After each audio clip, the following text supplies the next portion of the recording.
So, I'm making this video because I have one, nothing to do, and two, I said one, okay, sorry. One, I don't have anything to do, and two, this is for all of my Bakugou fans who, so yeah, that's it. And I wanted to read this, and I was like, I need to record it because I know this is going to be interesting, so. Secret Daughter. Katsuki Bakugou X Yanga Reader. That means you're the daughter or son of All Might.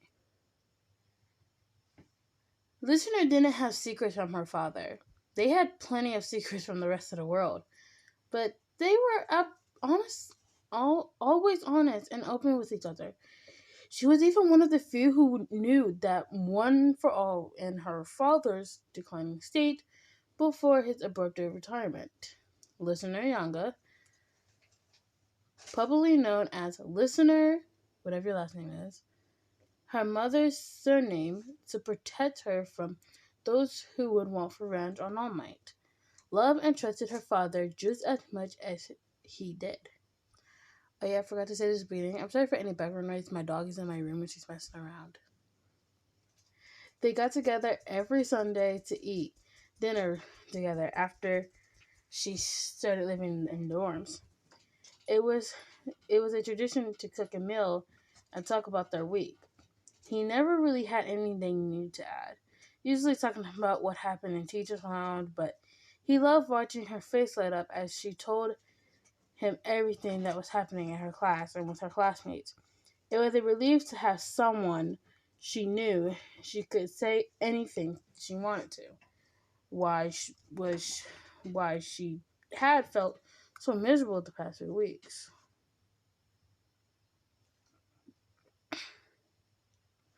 For once, she had a secret from her father, and she was feeling guilty for how happy she was.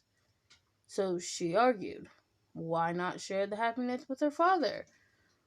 He was such a loving person. He was going to be happy for his daughter, which is such a great and serious relationship, that she was becoming a woman. Except she knew, in fact, that wasn't true. Part of Listener was sure her father was going to die of shock and horror when she told him, despite the fact that she was 16 years old and it was normal for her to have take interest in boys. And the fact that she's in his hero in training and had fought villains already, he still thought of her as his little girl. This was an image she had done for very little undue. In truth, she loved being his little girl. The best part of her week had always been standing in the kitchen with her father, putting together just a meal for the two of them. Some people might have thought it would be lonely, especially after her mother passed and Sir Knight stopped coming, but they enjoyed spending time together. She didn't want their relationship to change, but she knew this was too serious to keep hiding from her father. If she was serious about the relationship, she owed the truth. Also, when mentioning how she wouldn't be free because of her family dinner, she may have blurted out that he could come too. Now that was caught between a rock and a hard place, which meant she was forced to have to tell her father. She stood outside the teacher's office and tried to hype herself up enough to go inside, before being forced to go inside to hide from Jora and Yairozu, who was coming down the hallway and could potentially catch her. Once inside, all the teachers stood around her. She let out another smiling wave. The Fanquisi were the only people in UA that knew she was the daughter of a number one hero. Hell, she was his freaking screensaver.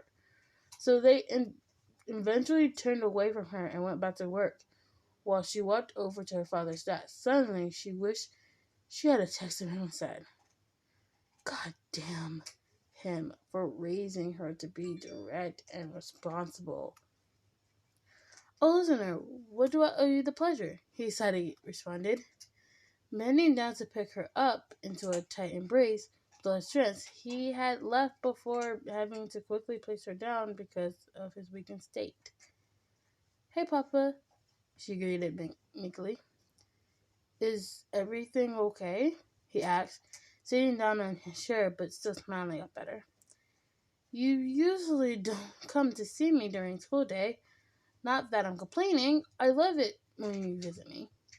A pang of guilt streaked to her heart. Another secret for another time. She started twiddling her thumbs, feeling even more guilty with how sweet and loving her father was, and how she was about to completely betray all the trust that had between them. She felt her heart pound in her ears and tried to keep her breathing still. I just need to talk to you about something. He became concerned. He thought his daughter was more confident and direct than this. On top of that, it was unusual for her to be contacting him at school. Tsuyoshi Tanoshi became overwhelmed with worry. He started to examine her. Was something wrong with her? What is it? What can I do? Did someone say something? Do something? No, Papa, calm down. She raised her hands up reassuringly. She knew his mind would immediately overreact. I'm okay, really. It's just I gotta share some news with you that you aren't going to be happy about. In fact, I'm worried it's going to affect our relationship and the way you see me. Listener, nothing is going to change about the way I feel about you or a relationship. I love you, he assured her, but she could hear Midnight and Present Mic on at quietly behind their desks, pretending like they weren't listening. She looked at them and rolled her eyes before turning back to the endless admiration of her father. I love you too, Papa, she replied, before whispering it under her breath. Please remember that after I say next. Looking at him, he looked like a puppy, so happy and eager. Now she felt like she was going to be kicking a puppy, but she tried to power through. I, I, uh, um, I've been seeing the boy for class in about 3 months and casually never and officially means on this sort of for the gender and the relationship that is supported and I've enjoyed it for the rest of the family dinner. He mumbled before leaning down and swiftly kissing his cheek. Love you, bye, she said more clearly, then turned on her heels quickly and stormed out the office. To say that Toshionori was stunned by the world by this would have been understatement. She had a boyfriend. Correction, his precious little girl, his baby angel, in a relationship that was supposedly serious for the past 3 months with some boy in her class, some boy who had been living in the same dorm as her, a relationship that he didn't even have the slightest clue about. The first secret she had kept from him. How could he not notice before? He had been blinded before, not seeing her as a young woman interacting with teenage boys, not noticing the hints of attraction. She always was, she's always with Kirishima Shuno, always talking and laughing excitedly. They seem like good friends, or maybe there was more than he thought. She was sat next to Todoroki Sana during class and talked to him often, but he is Emdor's son, which was no. Just no. But the one she was closest to had to be Midoriya's son. He was a good young man, and she knew he was the current carrier one for all. It wouldn't be the worst option, of course. He would still have to beat Midoriya's son for getting involved with his daughter behind his back. He sighed and rubbed his semblance before it looked like he couldn't hear Midnight and President Mike giggling amongst each other. This was a day he had ignored so many years. So now he just hoped it was someone who was kind and treated her gently with patience. Where the hell are we going? Bakugou groaned, his hands in his pockets as he was following her. Barely even 20 feet out of the dorm, and he already was bored and annoyed. We're not even out of UA. You'll see, she muttered, trying to evade it as long as possible. Her relationship with Bakugou was complicated. For a long time, she thought he hated her, but it became clear for the first few weeks after they started their relationship. She was still in shock that he was even interested in her. Bakugou was the one who suggested that their relationship should be secret because he didn't want anyone else to be involved with their opinions and annoying attitudes. They had managed to keep it a secret for a long time. Longer they thought. Bakugou mainly acted the same in class around the common areas of the dorm. But when they were alone in one of their rooms, he was different. A lot of ways, she noticed, more thoughtfully. In fact, it was while in Bakugou's room. She noticed they were caught by Kirishima because he didn't understand boundaries and knocking. After the listener got off of Bakugou, he swore his secret, but they both knew it was only a matter of time before other people in their class would catch on. On top of that, it was a serious relationship. He was her boyfriend now. Just saying it made her heart sore, which meant it couldn't be a secret anymore. She suggested that they meet each other's parents before letting everyone in the class know gradually. Balco was as thrilled at the prospect of listener meeting his parents, but she watched him call his mother to make arrangements for them to come over at lunch. But first, she had nervously accidentally invited him to have dinner with her father. However, Bakugo didn't know she was the daughter of All Might. It wasn't a secret she was keeping on purpose. She had decided to enroll under her mother's surname to earn her place as a hero rather than riding off to the success of her father. She had just never bothered to tell him the truth. Oh well, he was going to know after tonight. Even though she knew that they had already met, she wanted him to make a good impression as her boyfriend, not just another student. She reached out and held his hand. Katsuki, I want you to promise me that you'll be on your best behavior tonight, she pleaded in her sweetest tone. Eh? He responded, looking at her confused but also kind of pissed off. She raised her upper hand defensively. I mean, obviously, I appreciate everything about you. I mean, you are my boyfriend after all, but you are an accurate taste, Katsuki. And I just want everything to go smoothly because my dad is really overprotective. So if you could dial it down like 10%, it would be very grateful. She smiled widely, entering her fingers. He looked really annoyed. Bakugo didn't change himself for anyone and almost unapologetically about every action he did and every word that he said, regardless of how it made him others think of him. But he did want her father to like him because he could see how important it was to her. So he reluctantly nodded while grinding his teeth in annoyance. She grinned. Okay, let's go then. Without giving him a moment to think, she ran forward, tightly gripping his hand to lead him to the Finkley building. Baku was screaming at her to slow down and stop dragging him, but she was ignoring him. It would be easier to jump into things head first. Once they were inside the building, she opened the door with her square keys and quickly ushered him into his father's house on campus. Papa, we're here, she announced, quickly taking off her shoes and neatly leaving them on the door.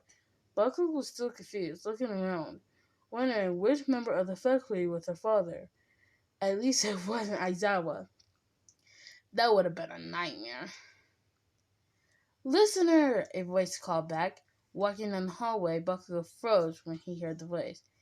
It was incredibly recognizable, and he knew he couldn't be confusing it with another.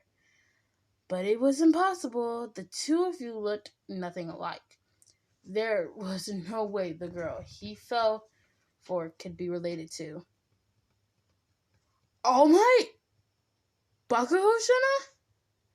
They both scream in unison, with Suna crouching over and covering her ears to avoid the sound. The two actually reacted than she first implied they would. At least Bakugou hadn't blown anything up, and her father wasn't threatening to lock her in the closet until she was 30. She took this opportunity during their shock to start moving away towards the kitchen. She smiled while rubbing the back of her head. Now that introductions are out of the way, what are we having tonight? Katsuki's a great cook. Listener, young lady, you get back here this instant. Where the hell do you think you're going? They both responded. Her father was a disciplined tone, and Bakugou was absolutely infuriated.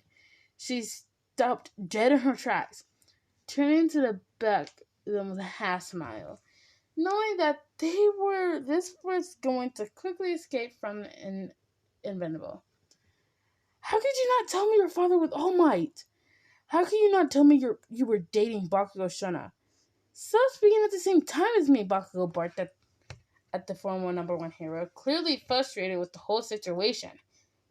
Well, you see, she began to taking a deep breath before it was going to be escalating a long time to explain it all correctly. She pointed at Bakugou and spoke quickly. I didn't tell you about who my dad was because when I was young, I used to be judged all the time by who my father was. None of my mentors could be my own. I didn't want to live in his shadow my entire life, so I decided I wanted to register a UA under using my mother's name. And I haven't told anyone because I wanted you guys to like me for me, but I invited you here now because I knew I could trust you and your feelings for me regardless of who my father was. She took another breath and then quickly just continued just as quickly pointing at her father now. And I didn't tell you because I'm not a little girl anymore. I know you were always been close and I wanted to stay close, but sometimes some things are just mine. And I wanted to see where my relationship with Bakugou went before I told you. I'm sure I didn't tell you, but I'm a 16 years old girl and I am entitled to have secrets about who I am dating until I am ready to share with you. Both of them looked at her in shock, while she bent over and started breathing heavily. After all the air she lost from speaking so quickly, Bakugou's anger seemed to simmer down from where it was before. He was mad for no reason because before. He just didn't like surprises. Toshinori started to hold his heart. He looked down at Bakugou, and despite his confusion over where this relationship came from, he was finally starting to see that she was maturing. Now, can we have dinner already? She asked, cheeks red. Toshinori smiled with its usual bright grin, placing a hand on Bakugou's shoulder. Yes, it's getting late. We should start preparing the meal. I was thinking maybe curry. Do you have any food aversions, Bakugou-sama? Usually Baku would have brushed his hand away, but he remembered the promise he made to listener, and so he started shouting, no. Katsuki likes spicy food, so we'll make his super spicy, she beamed, already in the kitchen putting on her apron as soon as started walking down the hall. Toshinori noted how they were at the first name basics, which meant it really wasn't as serious as she claimed it was in the office. You can start with the rice while Katsuki and I look at the vegetables. The listener ran over, pulling Bakugou to wash their hands, and after he started beckoning her to stop telling him what to do, but still washed his hands, and followed her to the cutting board. He started with the carrots as she cut the peppers. This reminds me of training camp, she sighed. She leaned into Bakugou with a bright grin. Remember when we had to make our own food? Everyone was shocked to find out how skilled you were at cooking. It's not my fault they're so bad at everything, he replied. I see how his poor attempt at cutting carrots were pathetic. It took Ida an hour to learn how to peel a potato, she laughed. Tishanori watched the two at the moment after he got the rice boiling on the stove. For a moment, the two looked like a real couple, and for a moment, he thought he was staring into the future of a married couple reminiscing about their high school years while they were cooking dinner. Maybe a child or two would be running in to steal some dessert before dinner before getting slightly scolded when he was the old man they visited once a year. He was not ready to be some old grandfather, and he was not ready to see her grow up that much. He moved to break them apart, moving between the two and smiled at his daughter. Listener, Bakugou seems to be doing fine cutting the vegetables on his own. So you should come help me with the chicken ready. Get the chicken ready. It's also done defrosting in the sink. Come help me prepare it. She blinked for a few seconds. Okay. She moved across the kitchen and started helping her father with slicing the chicken and then seasoning it, while Bakugou quickly finished slicing the vegetables and placing them neatly onto the side. Once she finished with the chicken, she turned to her father with a smile. All done, she announced. How about finish cooking the chicken and vegetables while Kelsey and I set the table? Baka put his hands in his pocket and walked out of the room. She smiled at her father one last time and went into the dining area. She wrapped her arms around him while he was sitting on the placemats for three of them. He looked at her ticked off. Listener, however, was unwilling to be keeping her arm around him. See, this is not so bad, she said. He's like just another father trying to desperately try to keep his little girl away from her bad influence boyfriend. Bad influence? Yes. Mm-hmm. She hummed with your liquid attitude.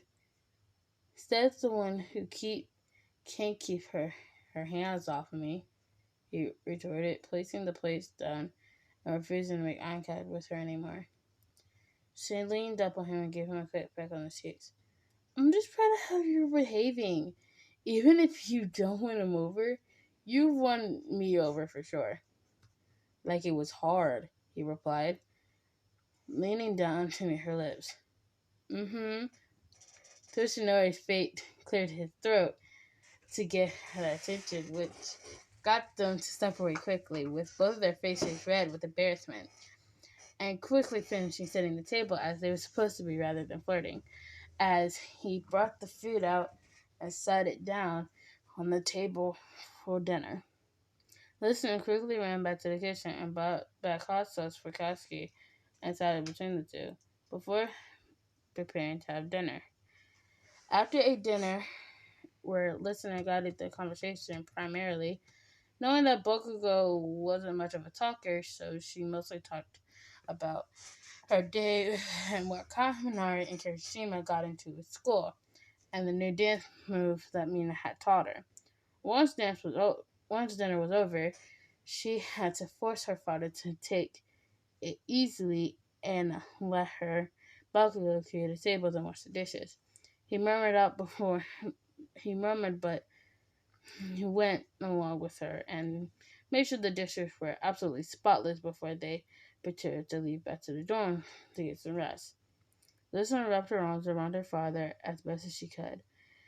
Considering his towering statue, he rested her head on hers, taking taking in some of her more time with his daughter before he didn't see her the intimidate for another week. She pulled away and smiled. This was great, wasn't it? He nodded his head. It was. Bakugo and you were really helpful. The food was good, Bakugo replied, starting to walk away towards the door slowly, to get for a moment alone with her father. She looked up at her father, breaking their embrace a bit, with a mix of anxiousness. So, what do you think? I know you already know him for a long time, but what do you think about him as my boyfriend? It makes you really happy, he replied. He does. Toshinori sighed. Then I want nothing more than you two to continue being happy together. Just don't hide the special moments in your life from me anymore, listener. I love you. She held him tighter. I love you too, Papa. I'll see you later. He grinned and rubbed her head. Breaking the hug, the two watched her decede. He watched her decede down the stairs of the building before he went back inside. Actually, pleasantly content with how the night had been. Despite Bakugou's attempts to seem clouded in annoyance of anger, he was always eager to help and engage with the listener, threatening her with his own type of kindness that he was grateful for. Listener ran on a mile high after getting her father's approval. She felt like she was practically floating as she dashed down the pavement. She eventually caught up to Bakugou, but rather moving to walk by his side or maybe hold his hand a little longer before they got to the dorm. She was feeling practically playful and decided to jump on his back for an impromptu piggyback ride. What the hell, listener? He screamed, grabbing the underside of her knees to keep her up while she wrapped his arm around her neck. He loved you, she announced.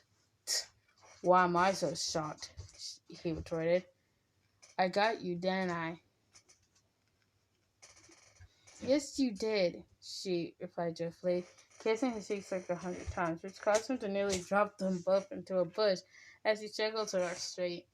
But all they could hear was her laughter as they stumbled home. Okay, so that was that one. So I will be doing another story of Katsuki Bakugo, and then yeah. So I hope you guys enjoyed, and I hope you have a wonderful day. Bye.